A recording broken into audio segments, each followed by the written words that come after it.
Hey, witches. Hi, hello, and welcome back to our final Egyptian episode. Yes.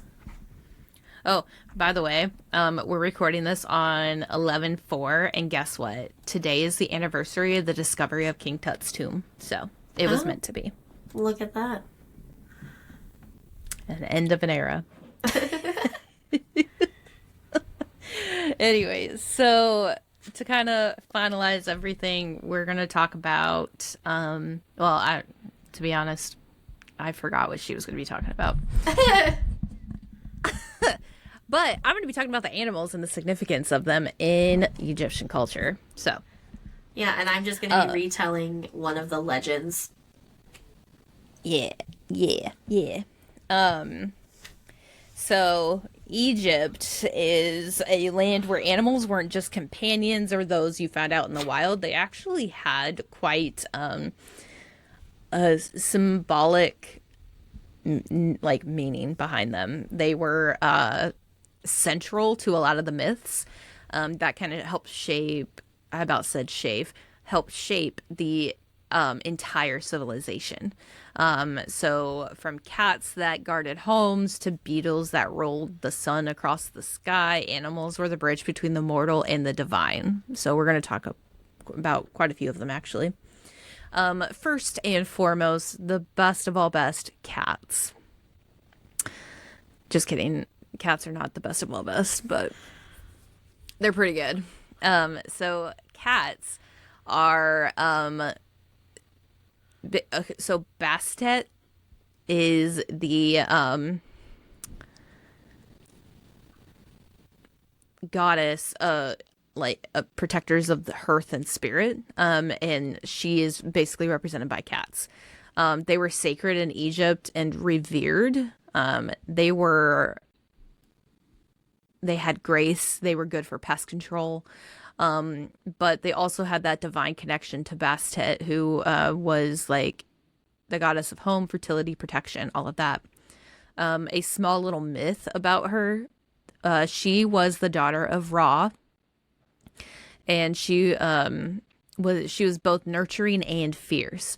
In one tale, she was sent by Ra to destroy his enemies, and so transforming herself into a lioness, she unleashed divine wrath upon them. Later, she softened into a domestic cat, becoming a beloved household deity. Families kept shrines to Bastet, and mummified cats were offered at her temples. A nice little fun fact, too. During Bastet's festivals in Bubastis, thousands of pilgrims would arrive with offerings, jewelry, perfumes, and even their own mummified cats to honor her. I don't know how I feel about that. I actually saw a mummified cat and a mummified alligator when I was in Russia. I have no idea why they had that in a tiny little. Oh, it wasn't Russia. It was Estonia. I was at like a history museum, I think it was, and there's like a section there that had some Egyptian stuff in it, and that included a mummified hand, cat, and an alligator that they found. But because Estonia needs that. The next one are falcons. Falcons is symbolizes Horus, who was the god of the sky and kingship.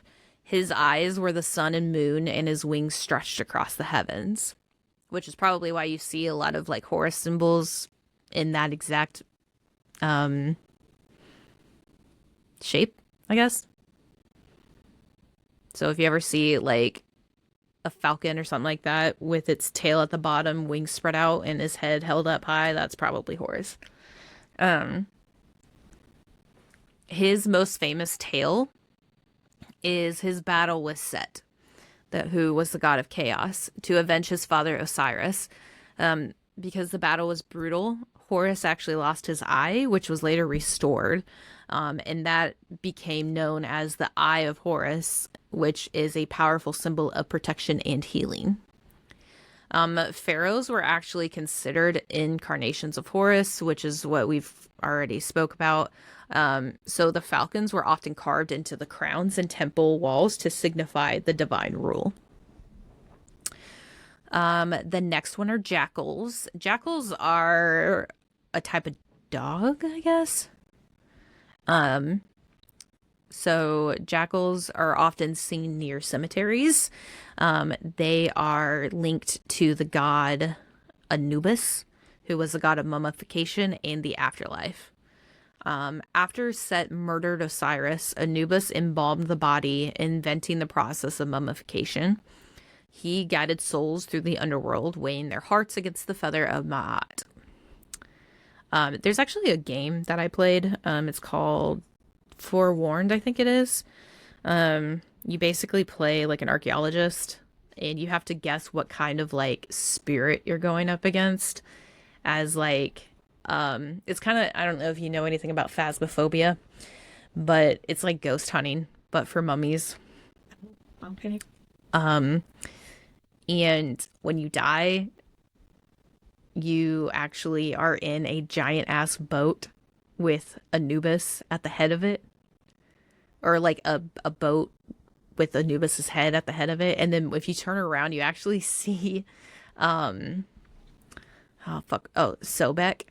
You actually see, like a giant crocodile, like swimming behind you. And then when you get off the boat, you can like choose if you want to revive, good, bad, or like return to life. But the person who asks you all of this is actually Anubis. So that's actually pretty cool. But anyways, I was like, dang, that's actually really good like mythology here. So priests often wore jackal masks during embalming rituals to invoke Anubis's protection of the body. Dogs were often buried with their owners to guard them in the afterlife. And, you know, I kind of wonder, too, if, like, dogs were killed when their owners were killed. Oh, you know, they absolutely were. Which is fucked, but they were. Because in their minds, you're going on into the afterlife and they want to take their pet with them. So in their minds, they're not actually dying. They're just serving their master in the next life. Yeah, they're just going on to the next life. So that's fucked up. It wouldn't be cruel in their minds. It would be a kindness of sending them on with their owner. Yeah. It's unless still the fucked dog up, died. But yeah, unless the dog died from a broken heart, then you didn't have to worry about it. Right. I knew like they did that for like like pharaohs and all of that. Like even people would be murdered to be with their pharaoh in the afterlife. But I was wondering if like it happened to anyone. I It was kind of common. Yeah. Not that they could like afford burial stuff, but yeah, I feel like it would probably depend on who it was and if they could afford it. Because like,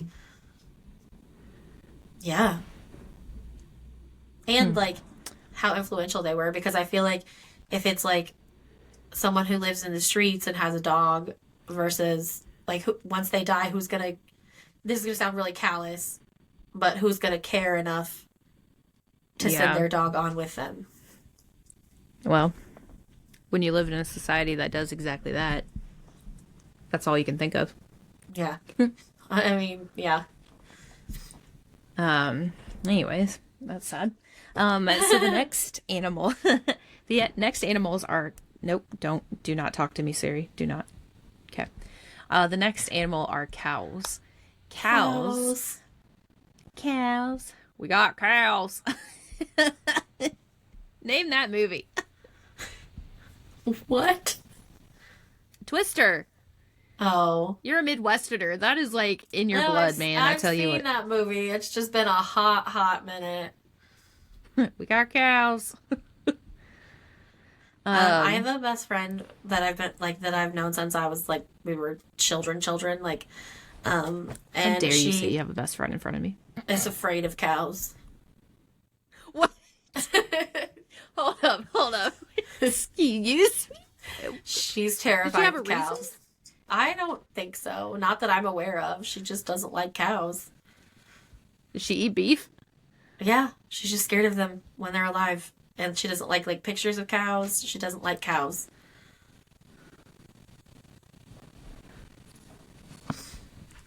Okay. That's a good one. That's some deep rooted trauma there. Yeah, she lives in Texas, so I'm sure it's also difficult to not see cows. Yeah, I was gonna say that's pretty sad for her. Anyways, cows are sacred to Hathor, who was the goddess of love, music, and maternal care. Just, I feel like I a cow being the goddess of maternal care and love is just, It kind of makes sense. yeah, it's like you never thought about it before, but then when you hear it, you're like, oh, yeah, I see it. Yeah. The udders and everything. Um, so here's a myth for cows and Hathor. When Horus was wounded in battle, Hathor comforted him with music and healing. She was also said to welcome the dead into the afterlife with song and joy. You just died, but let's be happy about how you did it. Woo! Women wore cow-horned headdresses in her honor, and her temples were often filled with music and dance. I feel like Oh my god, that that's would be blasphemy. so terrifying to Huh? Katie. She just saw someone wearing a cow head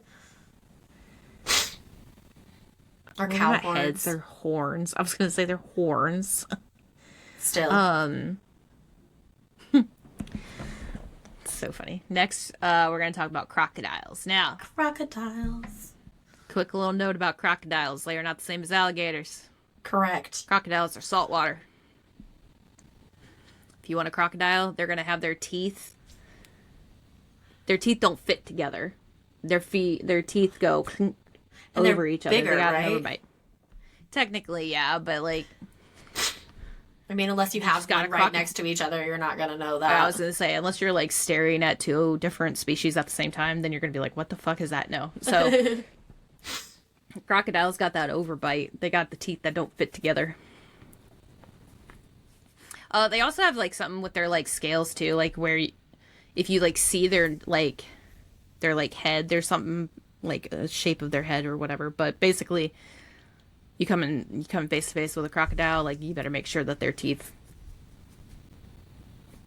go like this. I don't know, but anyways, I won't be sticking Crockies. around long enough to look and figure that out. well, I'm just saying, if you go to like a zoo and they say, "Look at these alligators," and you see them, you're like, "Bitch, that's a crocodile." Like That's a whole other problem.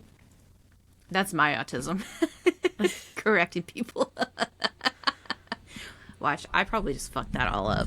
But anyways, um, crocodiles are feared and revered and are known to embodied Sobek. Sobek was the god of strength and fertility. Sobek was believed to control the Nile's waters, and in one myth, he helped Isis retrieve Osiris's body from the river, using his strength to protect her while she retrieved it. Osiris has had a lot of bullshit happen to him, I see. Yeah. Here's a little bit of a temple practice for you, too, about crocodiles. So live crocs were actually kept in temple pools and were fed lavishly. Upon their death, they were then mummified and buried with honors.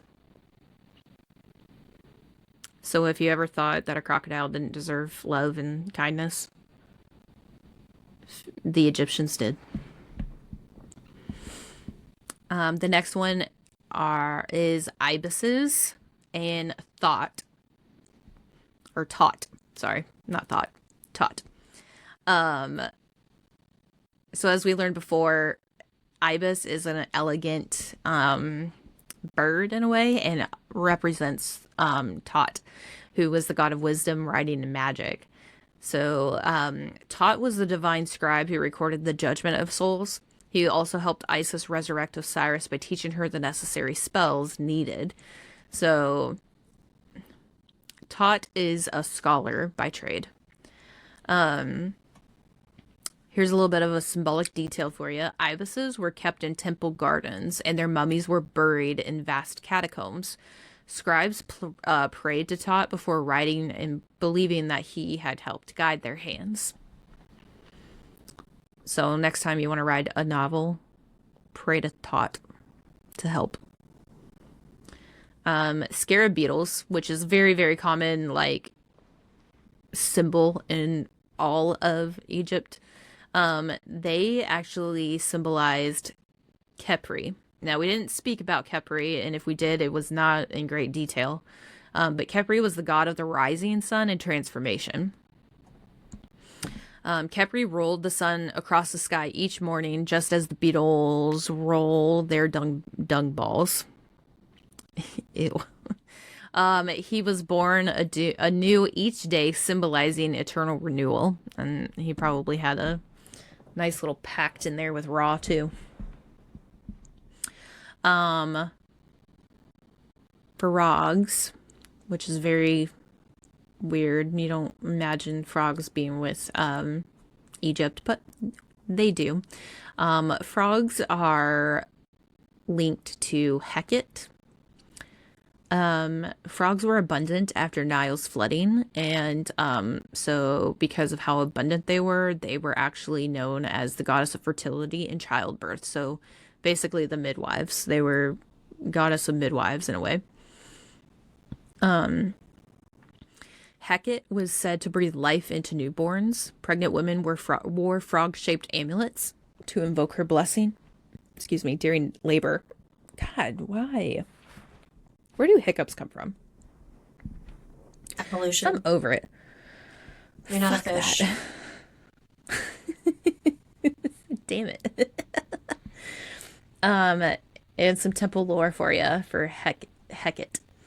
One temple near the Nile was said to flood annually, and Hecate's priests believed it was her way of renewing the land. So next time you have a flood, just remember, thanks, Hecate. And last animal we'll talk about are cobras. Cobras were sacred. Oh, God damn it. I did not look up how to read this name. Were sacred to Wadjet. That's definitely not how you say it. It's Wadjet. It's going to be Wadjet to me. Wadjet was a protector of the Lower Egypt and royal authority. Now, remind you, Lower Egypt is Upper Egypt. Right. Upper Egypt is Lower Egypt because the Nile goes north. So if you flip Egypt around, it's perfect. But it goes north. So Wadjet was said to spit fire at enemies of the pharaoh. She appeared on the cobra emblem on royal crowns to guard the ruler. It's kind of like the evil eye in witchcraft or like any spiritual practice or like a protection symbol. It's just like, it's like a mirror, essentially. Anything that comes to you will be sent back to sender. Cobras were often mummified and buried in royal tombs as protectors of the soul into the afterlife. To protect them from fake news.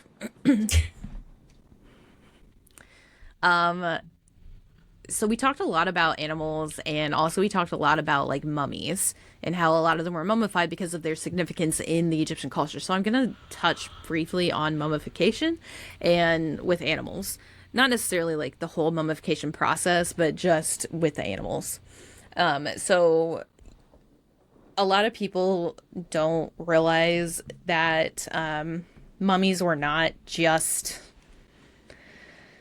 dedicated to pharaohs or anything like that. This was actually a wide set practice for anyone of all ages. Now, depending on how you were buried would depend on like where you were at in life, like money wise, all of that. But everybody believed that this was a significant thing, so you would have some type of funerary practice. Yeah, you might not have a pyramid with multiple caverns of jewels and all You're of gonna that. have something. Yeah. And it also extended to their animals. They were mummified by the millions: cats, crocodiles, ibises, some baboons, and even shrews. Shrews are like the little mouse things for those who don't know. So, but why? Why were they mummified? Like, if they didn't have other significance, like the baboons or the shrews. Well, beloved pets were buried with their owners to accompany them into the afterlife as that like companionship as they walked with them in the daytime or in the day life. Sometimes food or animals were mummified as food offerings to nourish the soul in eternity. Religious offerings were often made to gods associated with specified animals like the cats or ibises.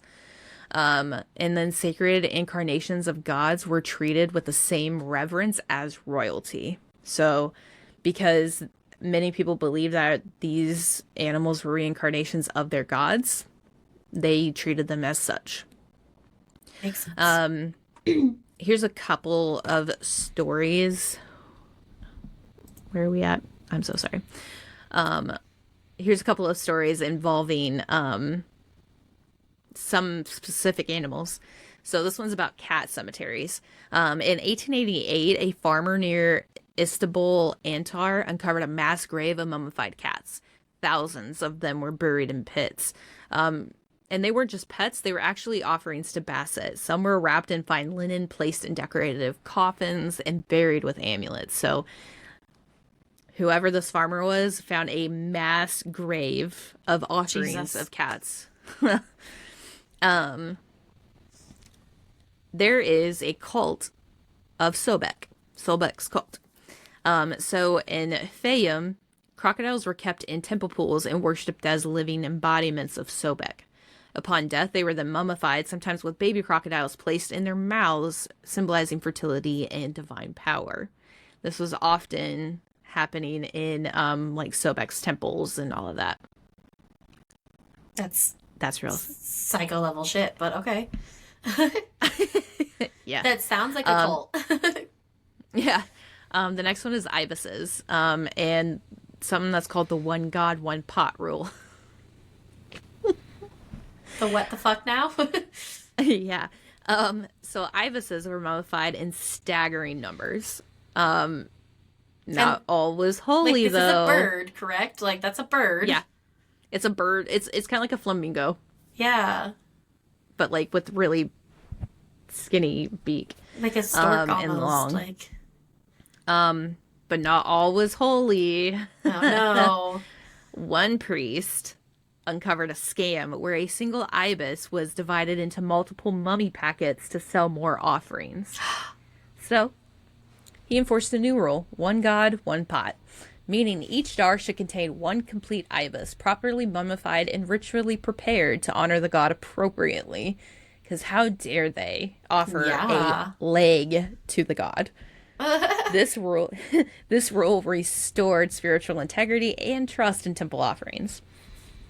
Okay. So one pot, one god, or one god, one pot. All right. There's scammers in all ages. Yeah. This is kind of like, this is obviously more recent, but you can actually like look up videos or pictures or whatever of to see what's inside of a mummy, because a lot of people don't realize what's inside and what's not. Like, they're just like, oh, it's a skeleton wrapped up, but it's like, actually these are well preserved. Yeah, so like no, some of it's them not still just a have skeleton, hair, yeah. skin, like facial features, tattoos, all of these things. Yeah.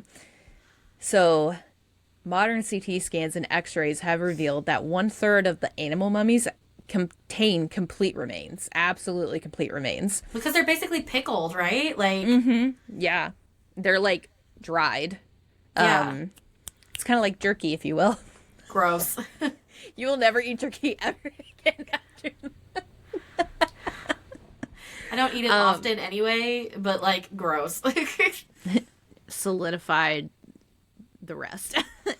Another third actually contain partial remains.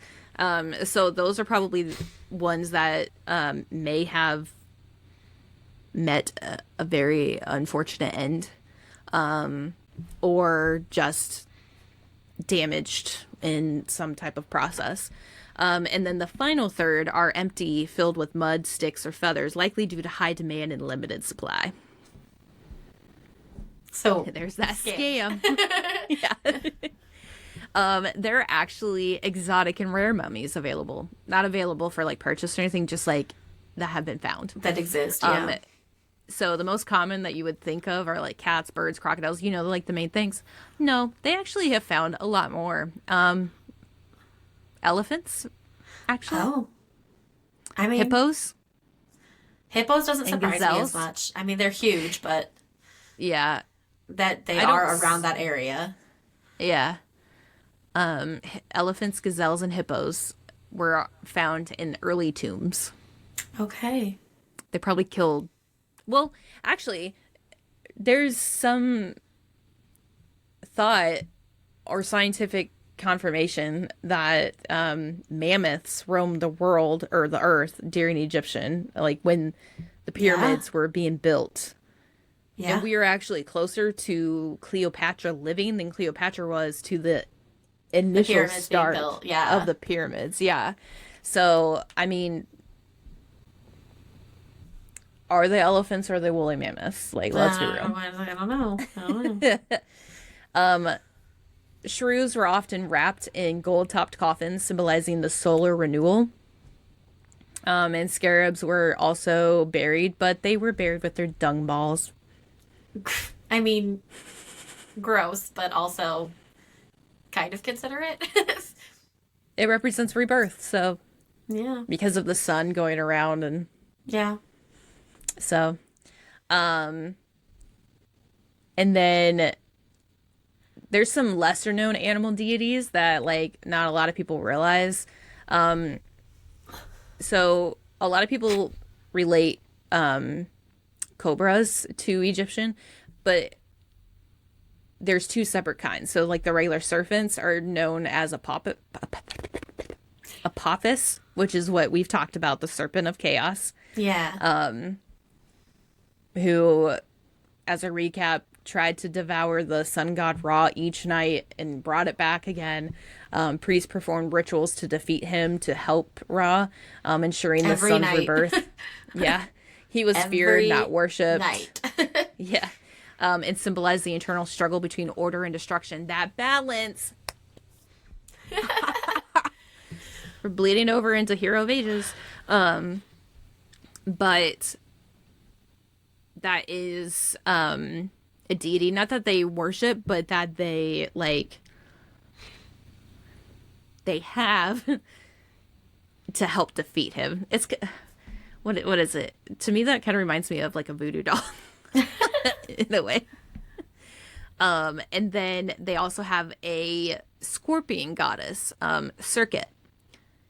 Circuit actually protected against venomous bites. Now, in that area, there are a lot of venomous things: cobras, Scorpions. scorpions, beetles. Like, there's probably some beetles there that are poisonous in some or venomous in some way. And was often invoked during childbirth and healing rituals. She was often depicted with a scorpion on her head and guarded the canopic jars of the deceased. Okay. And then the sacred bowl of Heliopolis. Now, this is kind of, I think, where Greek starts coming into it because the name Minervis is similar to Minerva, and for some reason, I keep thinking Minerva is like a bowl of some sort. Did you hear anything I just said? I'm gonna take that as a no. Yep, I'm Yeah. taking that as a no. Okay. My headphones died. I can hear you now. I had to change off of my headphones to my regular speakers. So if it's affecting the sound quality, please let me know. How dare you? Times two. Okay. Yeah, I can hear myself. You can? Shit. Okay, I will mute myself while you're talking. I talk quite a bit. Anyways, Minervis or whatever. Which, since you didn't hear me, I'm going to repeat myself. I think this is where the Greeks started kind of playing into this, or like the Romans or whatever, because whenever I think of a bull, I don't know why like Minerva is just like a perfect something for that. I don't know. I don't fucking know. I don't know what you Minerva said, is but like, Roman, isn't she? yeah, is she? Maybe. Maybe. I'm Okay, pretty sure Minerva is Roman. probably. But Cleopatra was Roman, not Greek. Or was she Greek? She was Roman. All right, you can look that up. I'll continue talking about the bull. Anyways, Mnevis was a solar bull associated with Ra and worshipped in Heliopolis. Like the Apis bull, Mnevis was considered a living god and received elaborate burial rites. Just real quick, Cleopatra was Roman, and Minerva is Roman. So Roman, not Greek. Mm. I feel like they're so similar that it's really hard to distinguish half the time. I feel like Greek like did it first, and then Romans like, yeah, I like that. Yeah, let's do that because it happened pretty I much at mean, the it's same fucking time. basically all the same. It's almost like they were the same, except they were different, like, nations. So they had different languages, but it's all the same shit, basically. It's like the same Yeah. stories, just different names. Now I'm like, tip Roman, we're Romans first. It's like the chickens and the eggs, or the Greeks. Um, the Greeks came before the Romans, so that means the Romans stole everything from the Greeks. You heard it here first. Anyways, the last thing I wanted to ask is if you were an ancient Egyptian, which animal deity would you worship and why? Or which which what animal would you want to represent to be like if you were a deity, like which animal would you want to like to be represented by? Cats. It's just cats because cats. I don't have That's any all. better answer for you than that, other than just cats. Odin, don't listen to her. He's laying on the sewing machine looking out the window sadly because he's like, it's fucking pitch black outside. Why aren't we in bed? But it's not actually bedtime because daylight saving time. Oh, yeah, sure. Um, I don't know, honestly, which one I would do.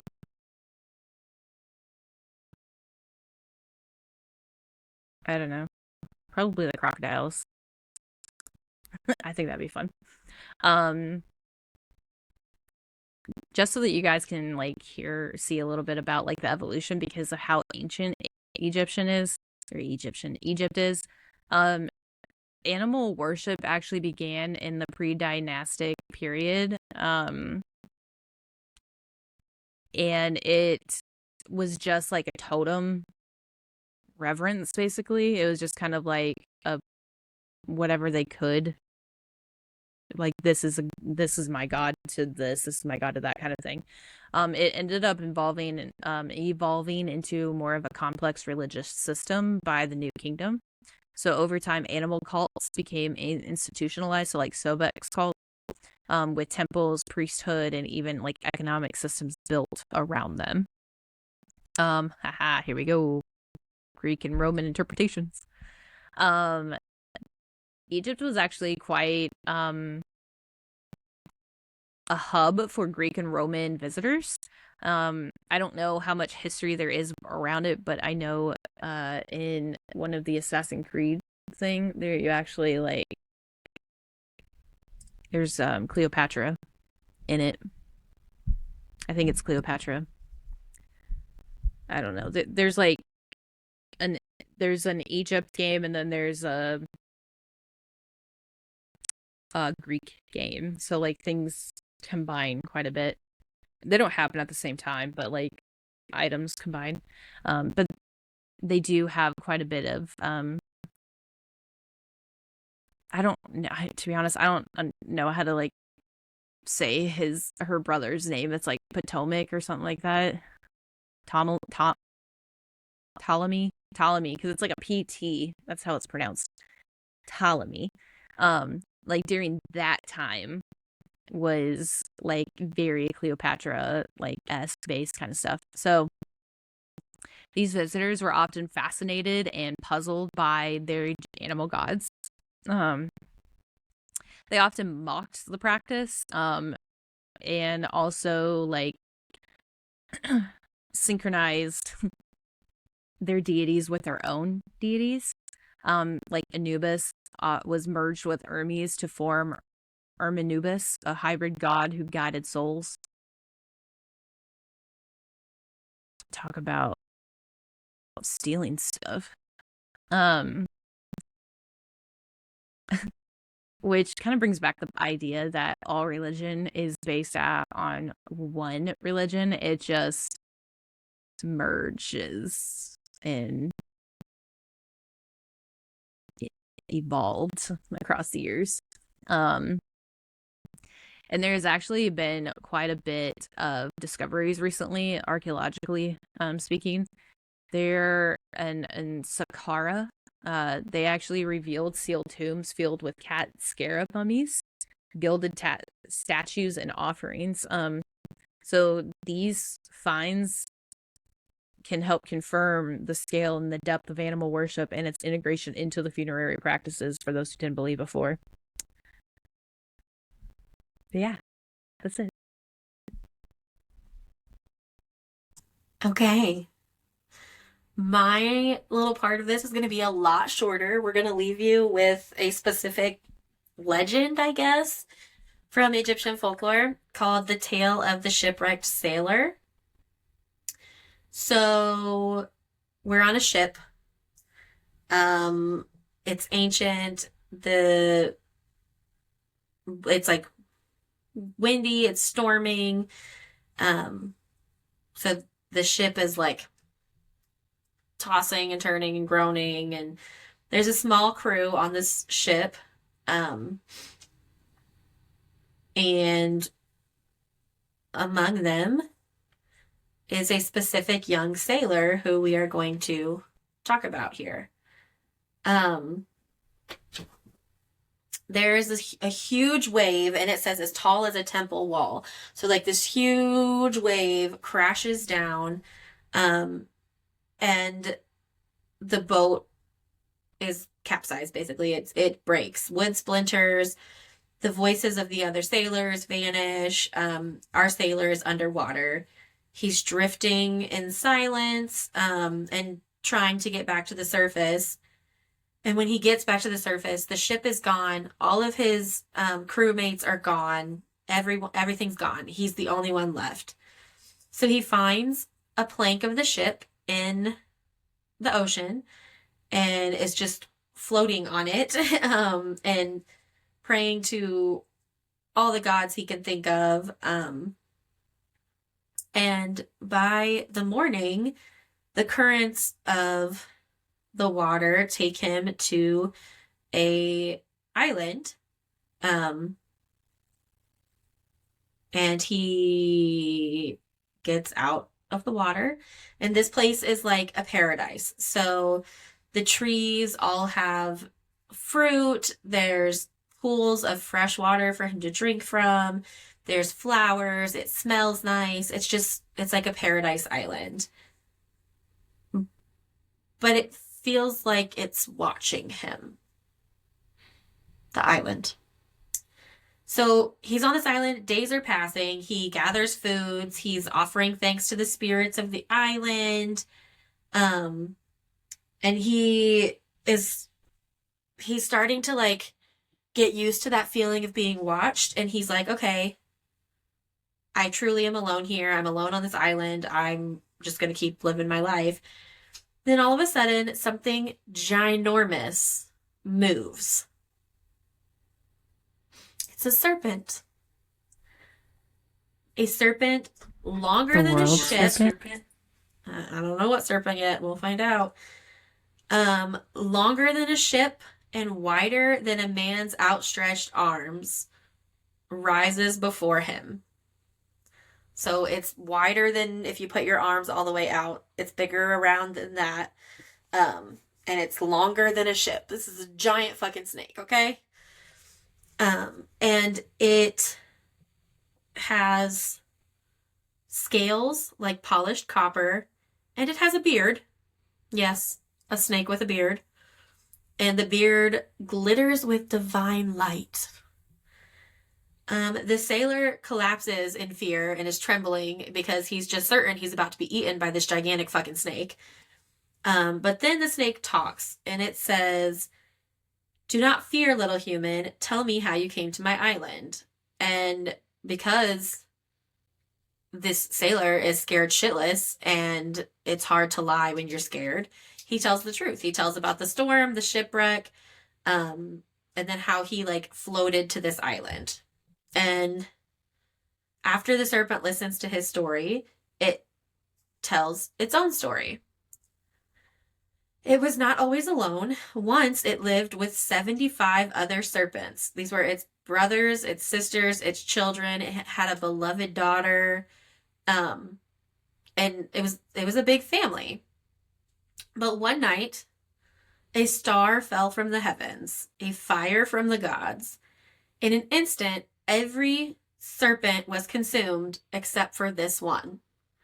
So, like, talk about trauma. This giant ass fucking snake was just chilling, living its best life on this paradise island with its whole family. And then all of a sudden, in an instant, its whole fucking family was dead. As the serpent is speaking, the sailor is starting to realize this is not a monster. This is kind of a guardian of this island, and it knows its own pain. So he's not as afraid anymore. The serpent says, "You will not die here. A ship is coming. You will be rescued. You will return home with gifts of this island, gifts the world has not seen. Trust this." And because the island feels like a heartbeat, and because the serpent radiates truth the way the sun radiates warmth, the sailor believes. Just as the serpent foretold, a ship appears on the horizon a few days later.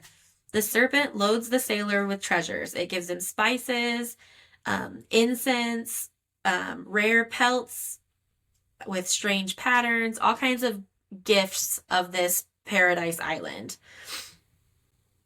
And when the sailor gets on the ship, he turns back to say thank you to the serpent one last time, and the island is gone. It's just gone. The island is no more. Which is kind of wild if you think about it. Like, what?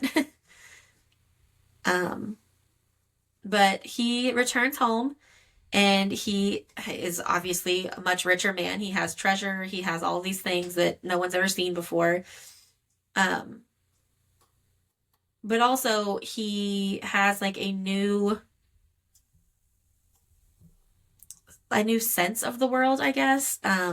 He has this story, and when his commanding officer is brooding over his own worries, the sailor smiles and leans in and says to him, "Listen, I have seen the edge of death and the kindness of a god. Whatever storm we're in now, we will make it through." So this is kind of a feel-good story. That's the end of the story. That's the tale of the shipwrecked sailor. And it's supposed to be a reminder whispered across 4,000 years that even the deepest chaos can hold unexpected grace.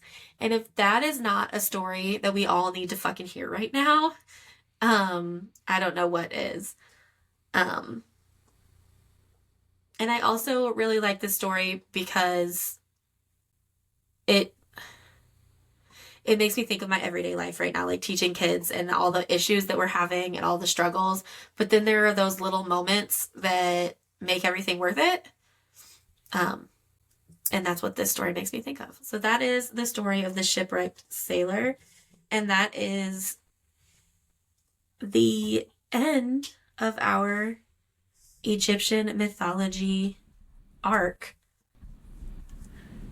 So next time we do folklore, we're going to be talking about um, Japanese mythology. It's gonna be It's going so to be so fun. fun. I'm ex- I'm excited. I muted you on my end. So you unmuted yourself. I love that. But yeah. So I hope you enjoyed this Egyptian chaos, because that's exactly what it is. And until next time. Bye.